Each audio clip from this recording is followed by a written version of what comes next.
Yes! Apa kata aku tolong Jenny panah dragon? Wait. What? Aku kena serang. What Alamak, the heck? Jenny kena serang. Wait. Aku kena serang. What the heck? Wow. Shit. Oh my gosh. Fuh, nasib baik Jenny ada full armor diamond. Okay, untuk mempercepatkan lagi aku musnahkan End Crystal, aku akan gunakan panah. Oh yes, itu yang terakhir. Sekarang aku boleh serang dragon.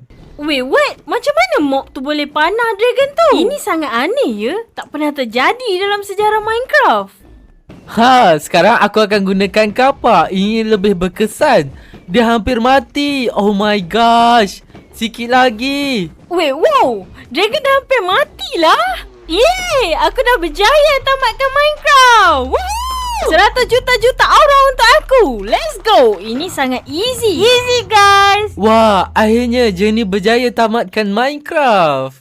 Tapi tunggu sebentar, aku ada satu idea. Aku akan berubah menjadi dragon. Pasti dia pelik, macam mana boleh ada dragon lagi? Wait, what? Macam mana boleh ada dragon lagi ni?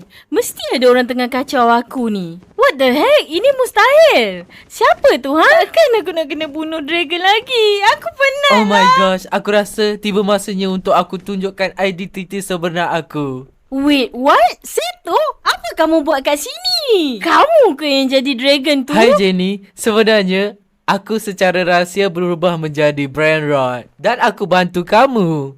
What? Apa tu Brain Rot? Brain Rot? Nantilah aku explain. Aku minta maaf Jenny. Adakah kamu maafkan aku? Okay, fine. Aku maafkan. Okay, let's go. Terima kasih kerana menonton. Kalau kamu suka video daripada kami, tekan salah satu video yang tertera di atas skrin kamu. Dan jangan lupa tekan tombol like dan juga subscribe. Bye-bye. Bye-bye.